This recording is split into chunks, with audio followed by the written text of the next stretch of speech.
Greetings.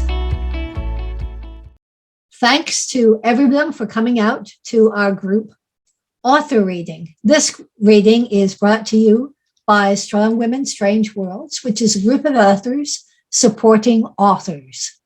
Our mission is to elevate the voices of women and other underrepresented gender identity authors of science fiction, fantasy, and horror through events like our bi-monthly virtual quick read sessions. You can find out more about Strong Women, Strange Worlds in the handout we've provided in the chat and by visiting our website, a link to which will be added to the chat. And it's https strongwomenstrangeworlds.weebly.com. I'm your host today, Sarah Smith, and you can find more about me at the provided handout as well. Today we'll be featuring 6 authors, and each author will have 8 minutes to read. Ready? Here we go. Our first reader is Reni K. Amayo. Reni Amayo is a British Nigerian author. She has spent many years studying the intricacies of different African and specifically Nigerian cultures, mythology, and anthropology to unearth a rich history that has been obscured and forgotten across the globe. Reni's novels include Daughters of Henry and Descendants of the First. Reni, take it away. Hi, everyone. I'm really excited to be here. I'm going to read chapter 1 of Descendants of the First. So I'll get started. It's the second book of the Return of the Earth Mother series, by the way. Okay, chapter 1, the en route mark.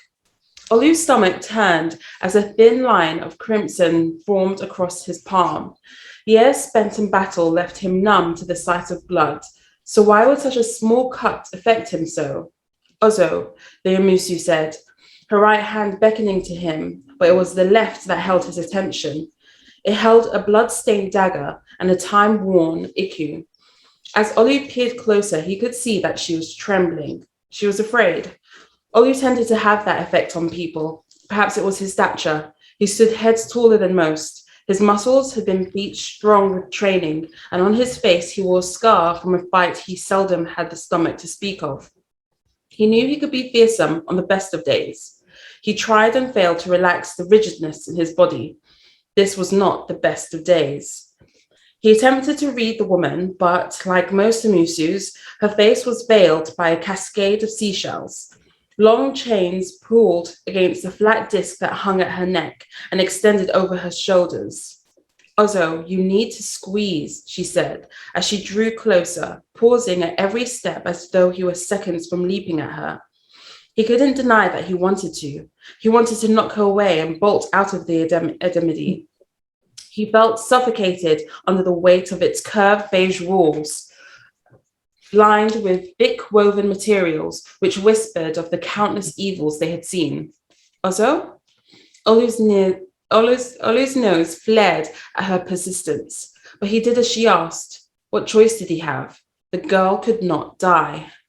It's hard the first time, General Ikenna said from beside him. Olu bristled. Was that what Ikenna thought the problem was? The newness of the hellish practice? He sucked in his rage and let out a cool sigh before allowing his gaze to fall on Ikenna, the grandson of the Lord of War Relations, Obi-Somtu. Though they were peers, having started their duty at the same time, Ikenna's blood had propelled him to a height unattainable for Olu. As next in line to succeed his uncle, Ozo Okoro, as head general of the Eze's army, Ikenna had power. That is why Olu had gone to him, his oldest friend, and asked for help. He had known that Ikenna would ask for something in return. He always did. Olu just hadn't imagined that it would be something so depraved. He should have refused him. In truth, he should have pummeled him. But then the girl. Olu took a deep breath and cracked his neck. This is unnecessary.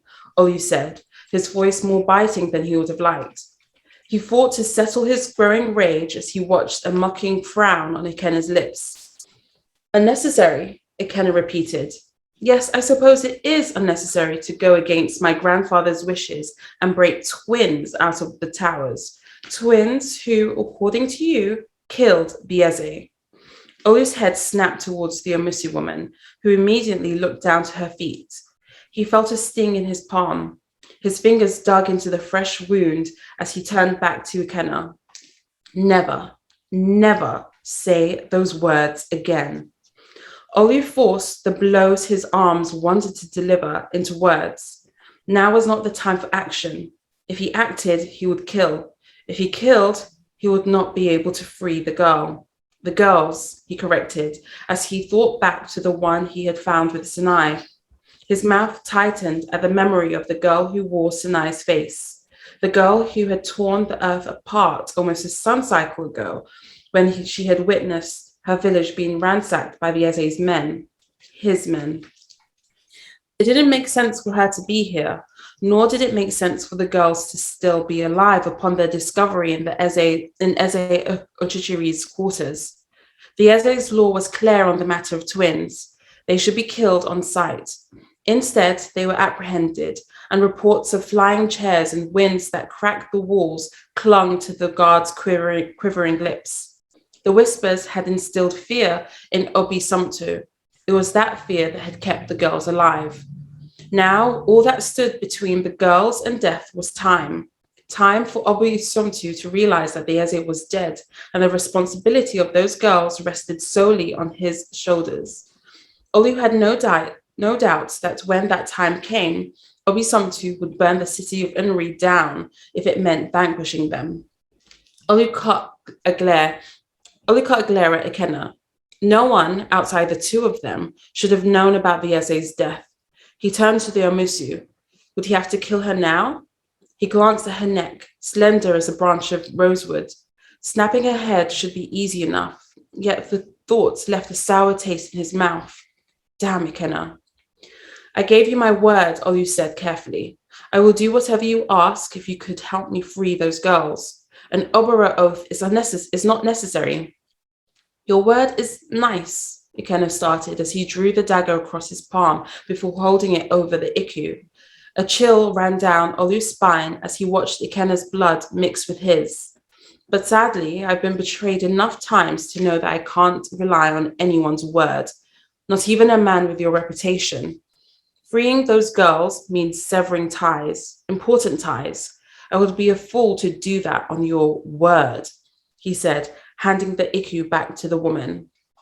I want, Olu started. He was stopped by a blood-curdling scream from the Amusu's wide-open mouth. He grasped at the hilt of his Aboro sword as his body sprung into action, but it would have no effect on the danger, which seemed to be buried deep within the blood-filled Iku. Beneath the white shell head cover, the Amusi wore a tortured expression. You can't do this, she whispered, the crow seashells clanging as she shook her head. Olu lowered his Aboro sword. It simmered green with its deadly enchantment as he put it back in its sleeve.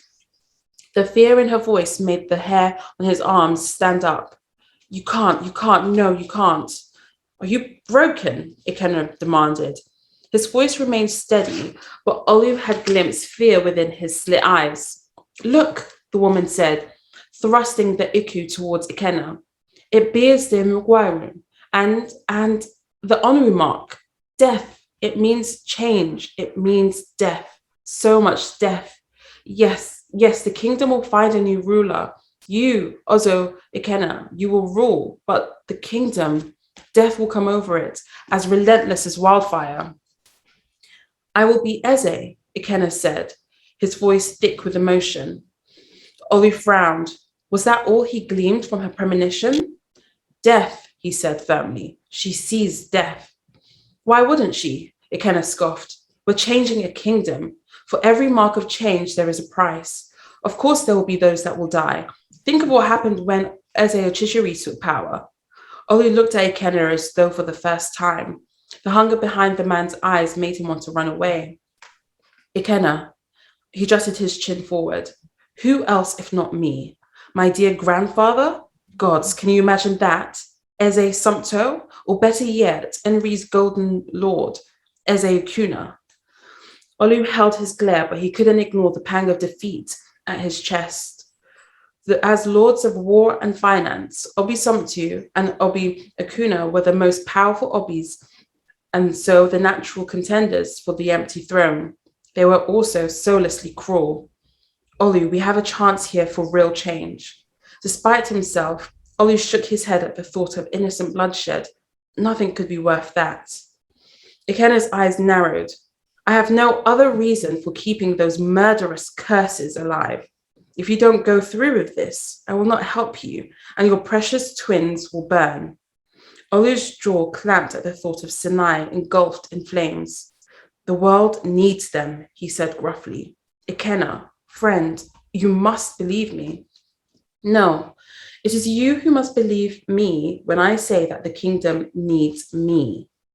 Olu turned to the Umusu woman. He could feel her silent pleading. She wanted him to refuse. She was begging him to refuse. Dread sank into his stomach as he looked at her trembling hands over the blood-filled Iku. He stretched his sore hand, reopening the thinly crusted wound. The scent of Sinai hung around him, a memory of a time when she was safe in his arms. The girl must live. Proceed.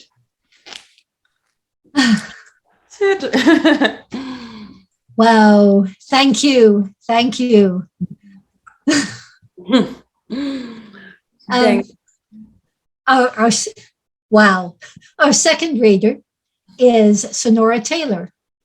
Sonora Taylor is the award-winning author of Little Paranoias, collection of stories, Seeing Things, and more.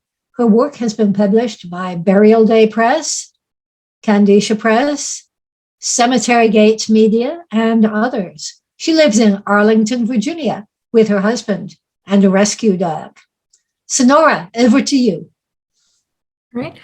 Thank you. Thank you all very much for having me. I'm going to be reading from the title story of my current collection. It just came out on Tuesday.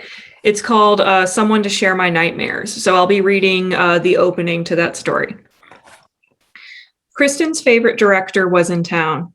He'd been there for almost a month, buried in a grassy knoll at the top of the local cemetery.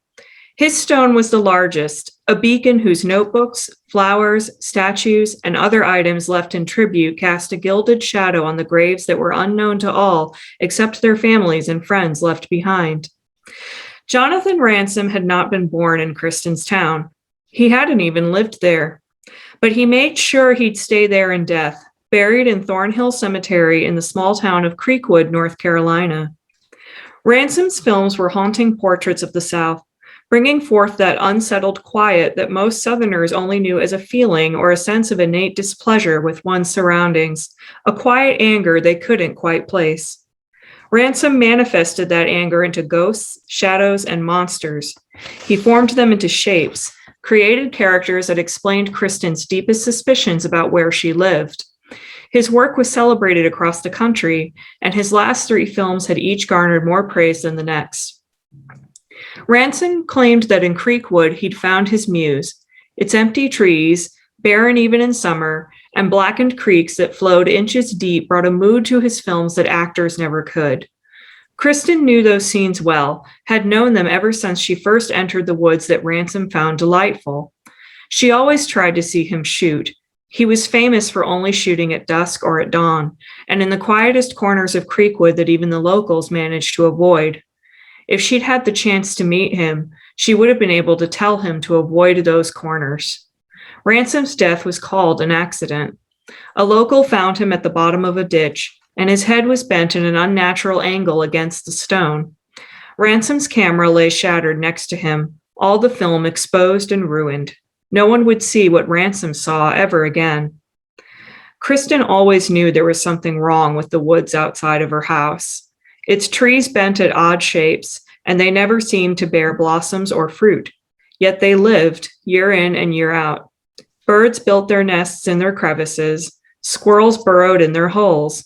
Eggs fell to the ground before they hatched, and hawks left the bloodied remains of the squirrels on the roots. The forest's horrors began to appear in her dreams as early as elementary school.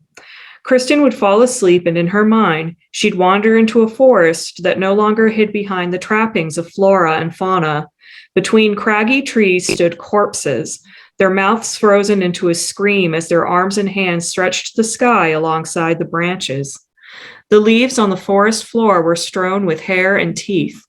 Each nightmare ended with smoke curling at Kristen's feet and the glow of 2 eyes blinking in front of her. When she awoke in the safety of her room, she'd vow to stay away from such a very dangerous place. And yet, Kristen couldn't stay away. She'd walk by the woods and feel as if the smoke in her dreams were nipping at her ankles like a wolf puppy, welcoming her into its wild domain. And when she entered the woods, she felt an eerie sense of calm, like whatever had beckoned her was grateful for the company. She knew when she was welcome and when she should leave. It was as if the demon the eyes in her nightmares belonged to allowed her in so long as she listened to their whispers and left when they told her.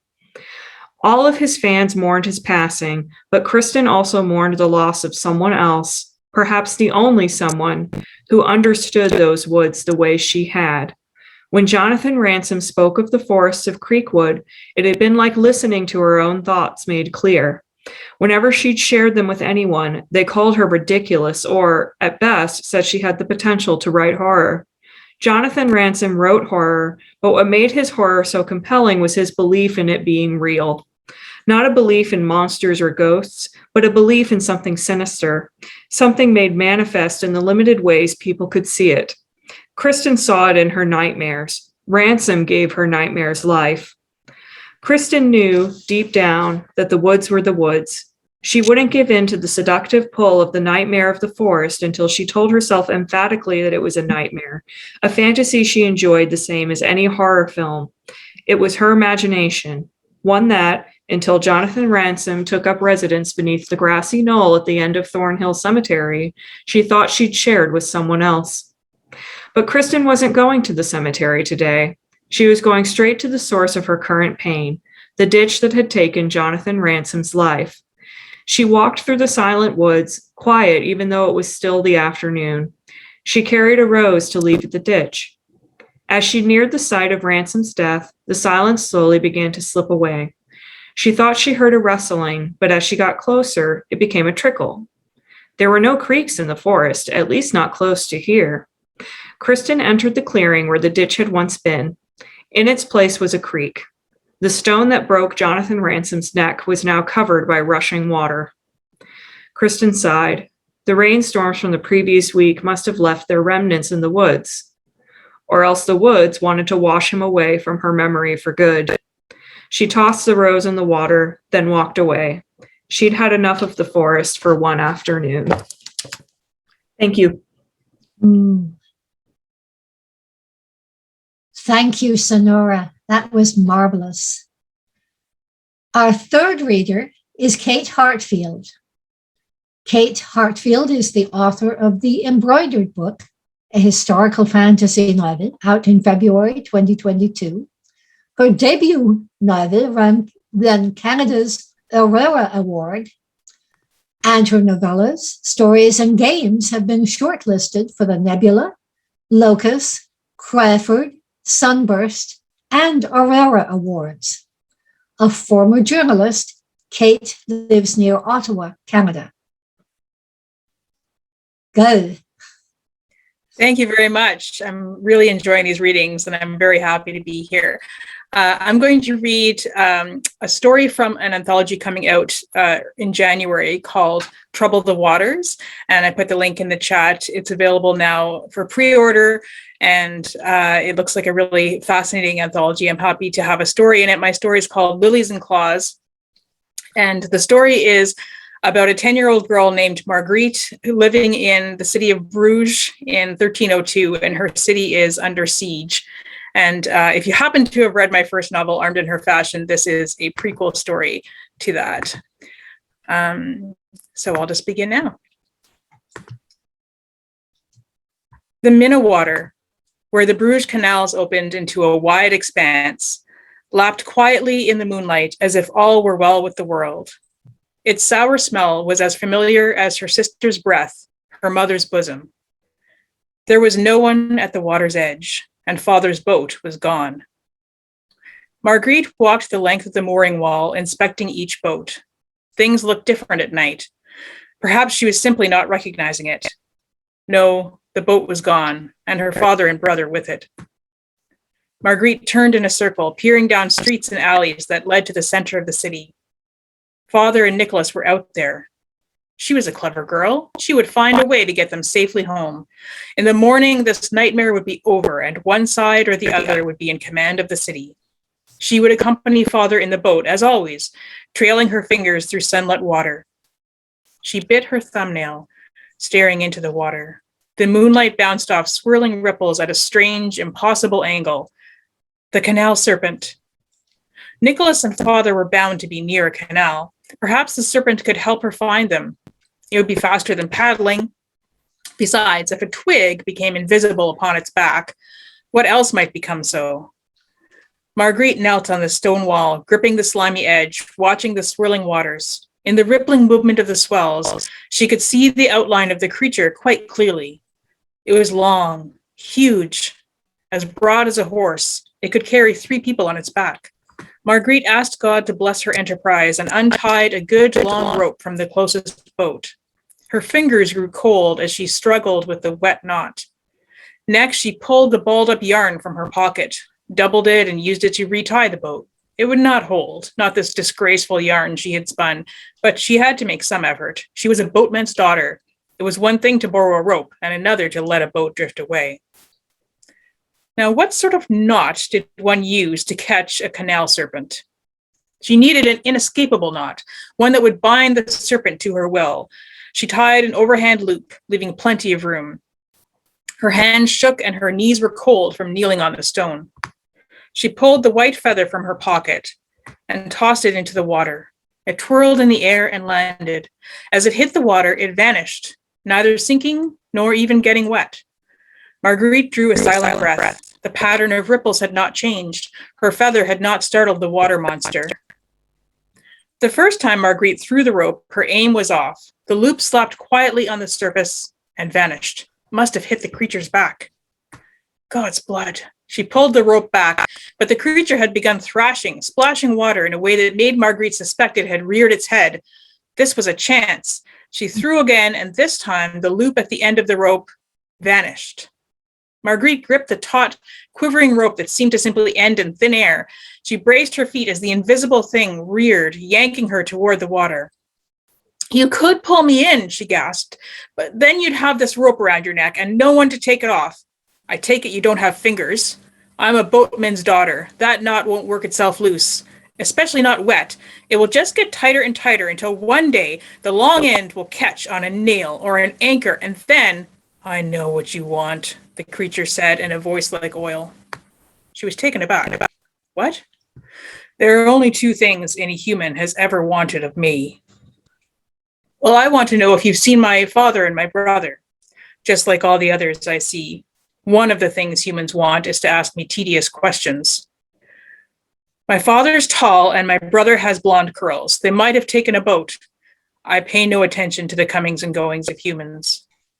"Then will you take me to—" and there it is, the second thing humans always want. "No, I will not let you ride on my back." Shouting came from the streets behind her, a great inhuman roar. Marguerite twisted about, half expecting to confront a dragon. Instead, she saw orange flames staining the sky. The city was on fire. Where would Mother and Katerina go? Where were Father and Nicholas? "You must pay attention," she cried, tears thickening her voice. "The city's burning." The serpent's laugh was a wet sound, like the coughing fits that had taken grandmother before she died. "I can wait while your city burns. It has burned before, and I survived, cozy in my cold home. Those ugly new walls will crumble to the ground, and I will remain. Long ago, I lost interest in carrying humans from place to place, or in listening to their boring questions." Marguerite heard the false note, recognized it from hearing her own voice, her own protestations, when the children would not play with her or share their jokes as they walked upon the crane. I bet I could ask you a question that would not bore you. Ha, not likely. If I do, you must take me wherever I want to go. There was a pause. Then, if you could ask me a single interesting question, I would gladly carry you one time, even if you do smell of sheep's wool. And I'll stop there and let you know that my giveaway is an advanced reader copy of this book, which is my novel coming out next year from Harper Voyager UK, which is called The Embroidered Book, and it's about Marie Antoinette and her sister as rival magicians. And I'll put a link about that in the chat as well. Thank you very much, everybody. And the story will be In Trouble the Waters, which is coming out in January. Ooh, Marie Antoinette and her sister magicians. Thank you, Kate. Our fourth reader is Akua Lezli Hope. Akua Lezli Hope is a creator and wisdom seeker who uses sound, words, fiber, glass, metal, and wire to create poems, patterns, stories, music, sculpture, adornments, and peace. A third-generation New Yorker, her honors include the Elgin, NEA, 2 MIFAs, a SFPA award, and Riesling and Pushcart Prize nominations. Akua, take it away. Well, thank you so much for having me. I want to say that I'm speaking to you from the ancestral lands of the Onondaga, also known as the Seneca, keepers of the Western Door in the area currently called the Southern Finger Lakes region of New York State. Thank you for having me. I'm going to begin with Dragon. I fell in love with dragons as a teenager. By the way, I'm reading poems, and there'll be 3. Okay, so I fell in love with dragons as a teenager when I read Dragon Riders of Pern when it first came out. I'm a very old person. And this poem appears in Otherwares, which just won the SFPA's Elgin Award, and I'm very happy about that. Dragon. Those portraits of us as winged alligators are unseemly. I don't chomp raw meat. I'm flexible, articulate, prescient. My iridescent armor is fish scale soft. Should you touch me, I will shimmer my plates. My eyes are large and slanted, my nose equine and feline with flared, delicate nostrils, Roman arches that relish blooms of peonies as well as milkweed, savor the intoxication of apple blossom and fruiting spires of catalpa. My fire not unlike your own, who can breathe hot or blow cold, which we do to tease lace filigrees from ice, moisture sculptures to adorn winter before we fly south. Unless heartbound by love for some cause we think just, or enamored by a soft flesh child we cannot touch, only covet or guard. When your oldest friends are trees and you carry seeds of a coupling made before the river turned east, you cherish any connection. After you've buried your bolder eggs apart, having inscribed each with runes of hope and instruction, yes, we're born large and literate, they're left in quiescent peril to awaken when and where the earth heaves again and bleeds her molten recreation. Dragon.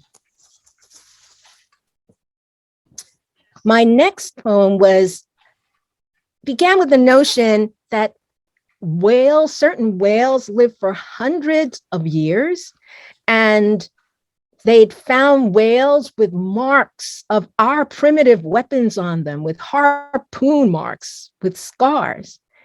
This is called Mysticeti, which is the baleen whales, the whales without teeth. And it was inspired by the call for ghost poems. So it's also a ghost poem. Mysticeti.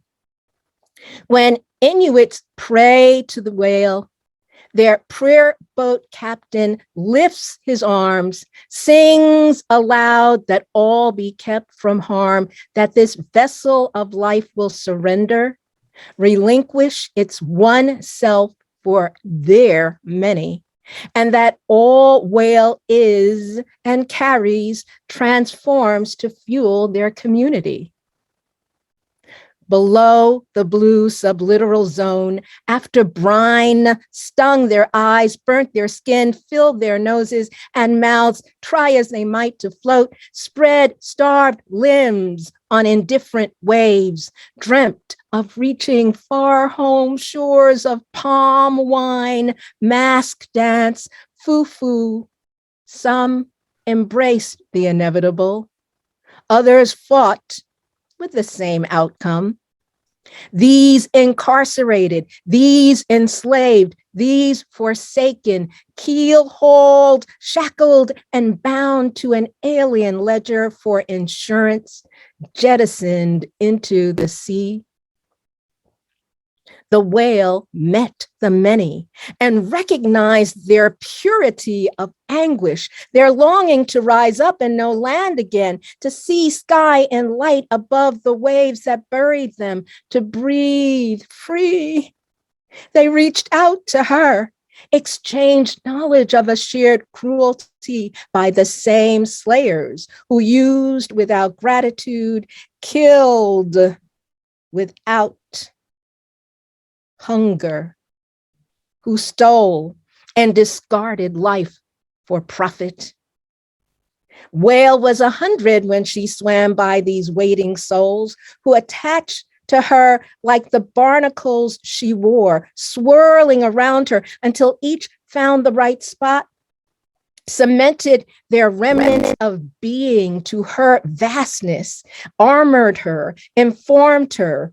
Some entered whale song. Some became sirens after a century of ocean crossing. Others protected her, warning her away from murderous ships, harpoons, and ports that rendered her kin lamp oil and beauty cream for abandoned wives. The breath of death preserved her life.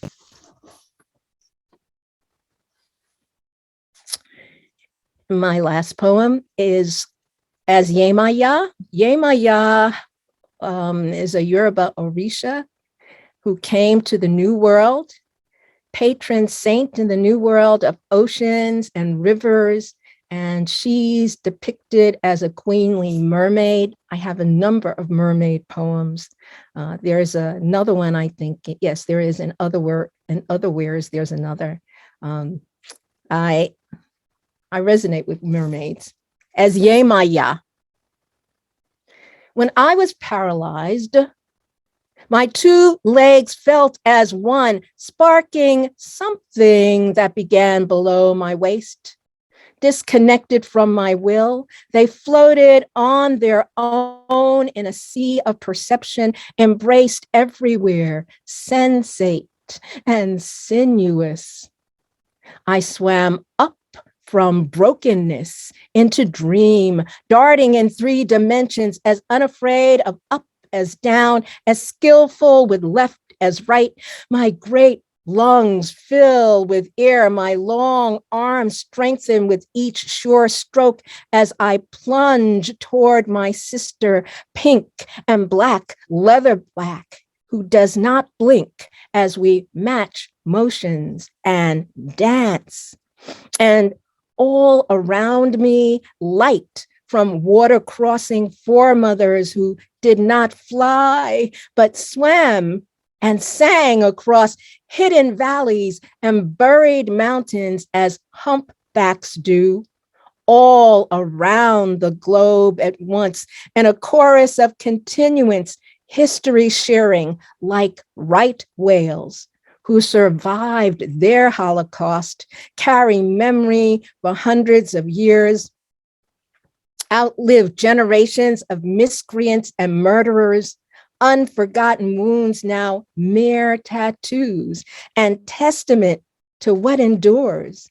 And they told me, though land forsakes, consigns me to the chair, wheels me in the corner, beyond the edge, water buoys and welcomes her wide board crinoline flippers gleam in dusk, sparkle at dawn, flare at midday, beckon remembrance as she sirens return. As Yemaya. Thank you for listening. And I think I'm supposed to mention I'm giving away a sculptural bookmark. And there's an example in the picture.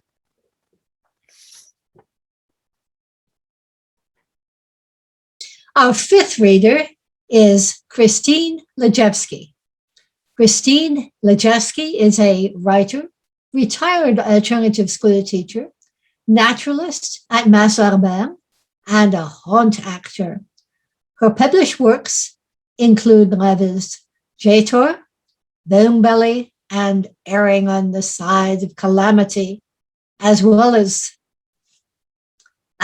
stories in the anthologies Shadow Over Bethlehem, The Misbehaving Dead, Still Letters, and Wicked Women.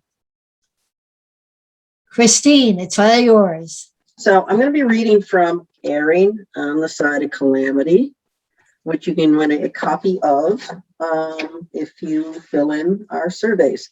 I'm reading from Mercy Brown and Me, which is a little piece of Halloween and New England weirdness. When you want to talk about strange worlds, yeah, New England.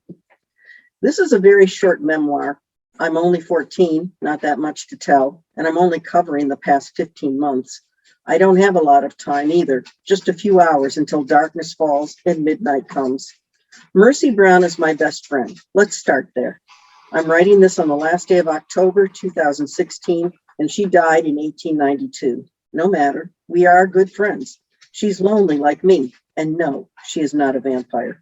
If you live in Rhode Island and even beyond, you probably know the story. Her mother and older sister had already died of TB, and her brother Edwin was sick as well. When Mercy got sick, she didn't linger like the other members of the Brown family. She went quickly. She was stored in the charnel house at the Chestnut Hill Cemetery because the ground was frozen.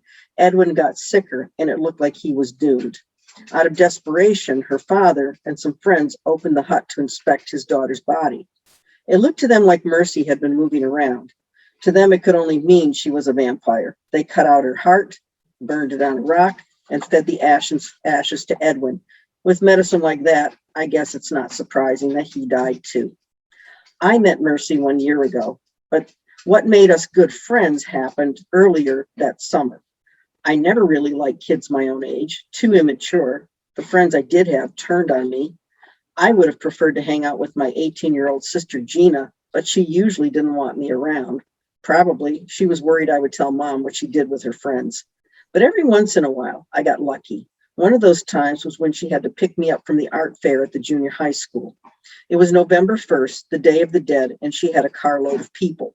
She didn't want to drive all the way home with me, so she pulled over and we all walked to the Chestnut Hill Cemetery with cans of beer stuffed in the front pockets of our hoodies. We hiked right to a big pine tree leaning over the headstones, and there it was, Mercy Brown's grave. I knew the story, but like an idiot, I asked, "Why are we here?" Everyone laughed, and I felt stupid. "Tonight's the night for wandering souls," Gina said, as if that explained everything. We drank beer and spilled it on Mercy's grave.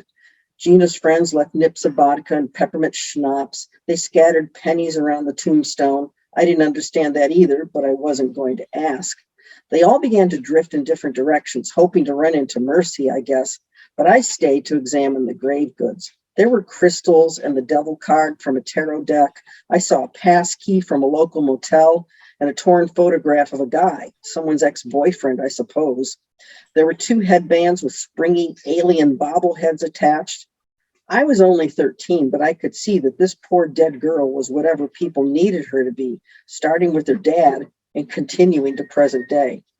It struck me for the first time that my big sister was kind of silly and immature. Sorry, Gina. I looked up to find I was completely alone. I panicked. Who wouldn't? I followed the sounds of voices to the charnel house on the far right of the cemetery. My sister was there with her friend Lorinda. This is where they kept her body and cut out her heart, Gina said. This is the most haunted part of the cemetery. Like she knew. We've never seen her, though, said Lorinda. I don't think they keep bodies in there anymore. They joined the others wandering among the graves, searching for anything remotely ghostly. I leaned against the door of the charnel house. It was a stone building backed by a wall. The roof was covered with dirt and overgrown with shrubs and weeds. I heard Gina call, I got to get you home, Julia. It's a school night. But nervous as I was in the darkness, leaning against a house of the dead, I didn't want to leave. When I finally pushed myself away from the door, I heard a girl's voice. I would give anything to leave this place too. I almost pissed myself as I ran to my sister. But then I started thinking, you see, Mercy Brown is a girl with a hole in her chest. Mercy Brown is a girl with her heart ripped out. If you ever had your heart ripped out, if you know what that feels like, you can understand why she feels stuck. I do know. So, of course, I went back. I took the late bus home from school a few days after my first visit, but got off at a stop close to the church. It was November in New England, so the sun was already setting. I ducked into the shadows behind the stone wall bordering the cemetery, and as I approached the stone crypt, there she was, sitting on the roof and the tall weeds that grew there. She wore a white dress trimmed with wilted lace, all of it yellowed and stained with terrible brown and green death fluids. In the center of her chest was a hole. The material around the hole was torn and fluttered in the cold like trembling moth wings. The edges were black from either old blood or mold, I don't know which. Our eyes connected, and I thought she was going to cry. She reached out one hand to help me up to the roof. Everyone else looks through me, she said. How is it you can see me? I sat down next to her and said, I'm Julia, and I know how it feels to have your heart ripped out. Before I knew it, the whole story poured out of me. Of course, I had to explain it in a way a girl from the 19th century would understand. I told her how just last summer, I was in love with a high school sophomore who asked me for some naked pictures. I sent them to him, and the next thing I knew, my picture was everywhere. Mercy looked confused. I said something like, it's easy to take pictures now. You don't have to sit a long time. It's like 1 second, and then it's done. And then it's too late. You can't do anything to stop where it goes next. I told her he had done this before with other girls, and they were too embarrassed to say anything. I didn't bother sharing how the police talked to all of us, or how it hurt even worse when they said we could all face felony charges for distributing child porn. All of this thanks to an asshole who I thought loved and respected me. I couldn't really explain either how people were trashing me on Facebook. The nastiest posts came from people who were supposed to be my friends. It was so humiliating. There was only one junior high school in town, so I was stuck dealing with everything and hoping I could just ride it out. First term was ending, and I had already stayed home sick for 12 days. But Mercy understood betrayal. She stroked my hair and whispered, poor Julia, poor girl. How could a respectable young man treat his sweetheart that way? I would have died of mortification. Not even Mom had said something like that to me. She just kept asking me why I had been so dumb. And didn't I know that some boys out there just wanted to use me? The ghost girl comforted me, but I felt ashamed all over again, partly because I was looking at it from her perspective, and partly because I was afraid she was a little disappointed in me, her new and only friend. She was 19, but she seemed much younger. I was embarrassed to think of all the things I knew, even the nasty words I'd heard, that she would have been clueless about. Then she squeezed my hand. It felt like slipping on a soft but freezing cold glove. It was wonderful and exciting, like a toboggan racing down an icy slope. My heart overflowed with happiness. I knew she understood my broken heart and would never turn her back on me. I'm going to stop it there, but I'm just going to mention, yes, you can visit Mercy Brown's grave. It's the tokens left at her grave that was my inspiration for this story. And I also want to recommend another book, and it's this one, Food for the Dead, by Michael E. Bell, a professor in Rhode Island. And he explores all the background and stories of the New England vampires, none of which are vampires, but apparently there's a folk medicine tradition of disinterring bodies and taking out the hearts. And most of it coming from Rhode Islanders. So go figure. Gotta watch out for those Rhode Islanders. Thank you. Yeah. Our final reader is Carol McDonnell. Carol McDonnell is a speculative fiction writer whose stories appear in anthologies and podcasts. Her story collections are Spirit Fruit, Collected Speculative Fiction, and Turn Back, O Time. Her novels include My Life as an Onion, The Daughters of Men, The Charcoal Bride, and Windfellower and The Constant Tower, which were both nominated for the Clive Staples Award. Congratulations, Carol. Take it away. Hello, everyone. I'm so glad to be here. Just to say that the setting of The Constant Tower is a world where at night people are tossed unless they have technology. And think of, instead of time travel, think of space travel, where they're just plucked up and just tossed anywhere else unless they've got the technology to help. And that's it. So let me read. I always write about disabled characters. And so this is a very harsh world for someone to be in. And my main character here is very, doesn't fit into his clan. Bright morning, the moons fled. Sal clutched a newborn boy in the hollow of his left arm. The infant's palate was cleft, the nose split in two. With his right hand, Sal attempted to ward off Kurt, a chief captain, his father's close kinsman. A jagged scar on Kurt's right cheek proclaimed the warrior's bravery in a past skirmish with a Peacock clan. But now, such bravery vaunted itself against an innocent child. Kurt turned to the others. Some gesture unseen by Sal caused laughter to fill the longhouse. Dagger drawn, Kurt wheeled about to look at Sal again. Smirking, he tossed the weapon from left hand to right, back and forth. The blade flashed rhythmically like oil lanterns flickering in the morning light.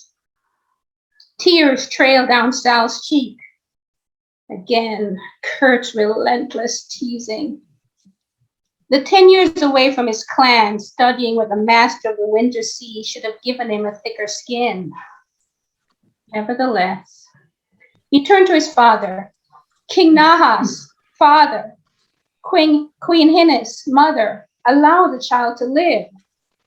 King Nahas stood near the hearth, his face ruddied and shamed by his son's weakness. Near a window, Queen Hinnis, regal and cold she was, threw Sal a scornful look. The boy sunk into himself. Firstborn, the queen asked, will you grow teats and feed it? I expect you will, Kurt said, and the queen smiled. His back against the wall, Sal clutched the child with both hands now. The other clans, great queen, such damaged little ones, they allow to live. Mother, this one will live. This one should live. He could give no valid reason for wanting the child to be spared. Certainly a vague hope of the child's future usefulness was not enough to disdain the Wheel clan's age-old edict. Male children, born ill, damaged, or deformed, were killed.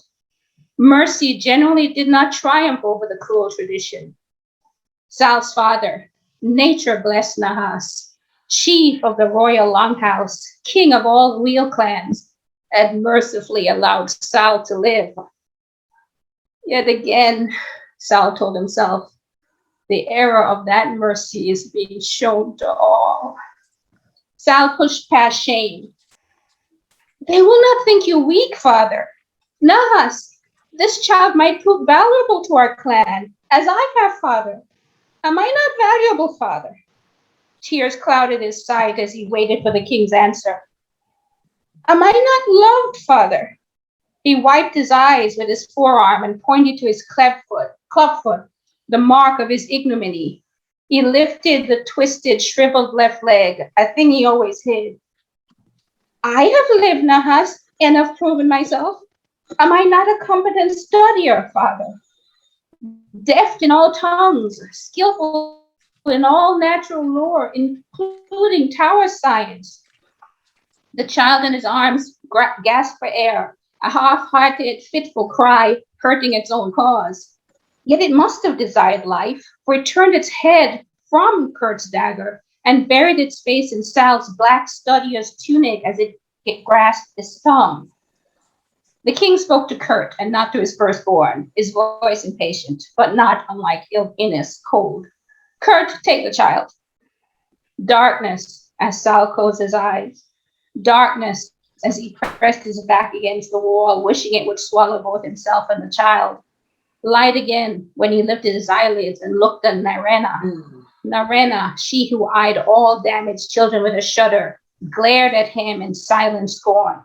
And Betri, now clutched, now asked, Studier, can you not see the child is suffering? Firstborn, you shame your father. Be more of a man. Although gentle and playful toward healthy children, Kurt never showed mercy to damaged ones. Only Ephon had somehow earned his begrudging respect. He spoke now to Ephon, who had hurried down the rampart.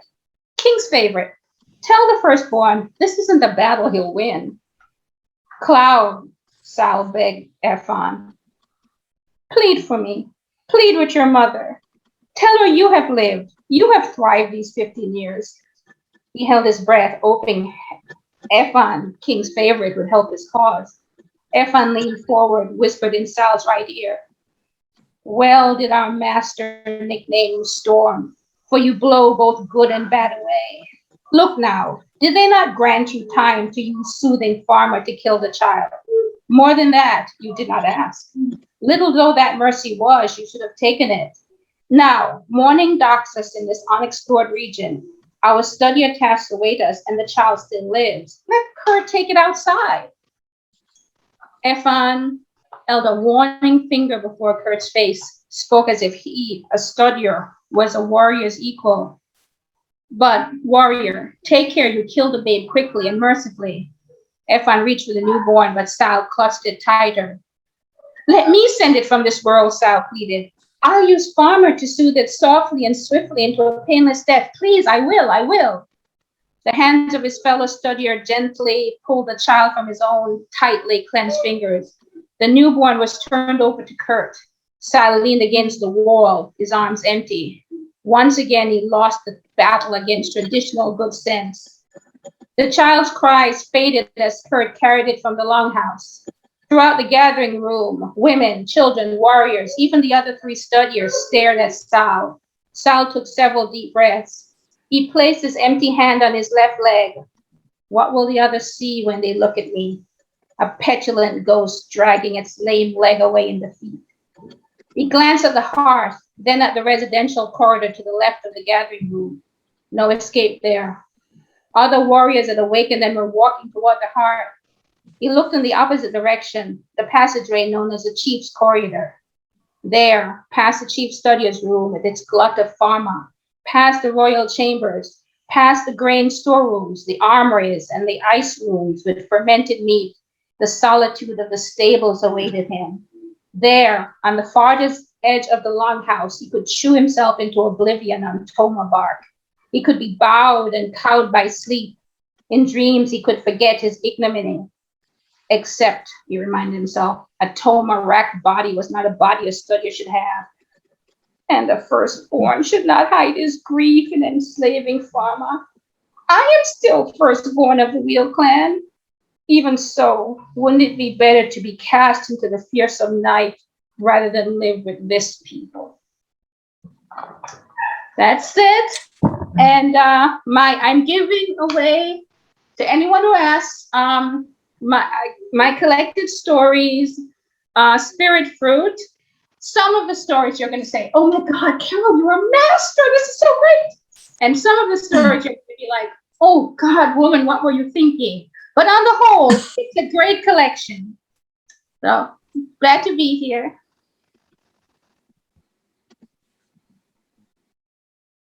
Boy, we're glad you're here too. Thank you, Carol. And thank you so much to everyone who came for a bit to answer questions and to chat.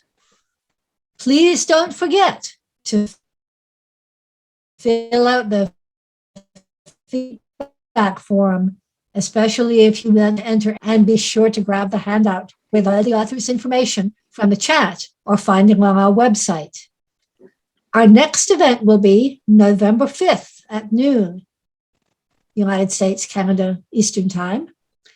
And I'll post the pre-registration file link. In fact, it's already posted in the chat so that you can sign up right now and be sure not to miss our next amazing selection of stories. And be sure to save the date for our year-end holiday extravaganza on December 12th.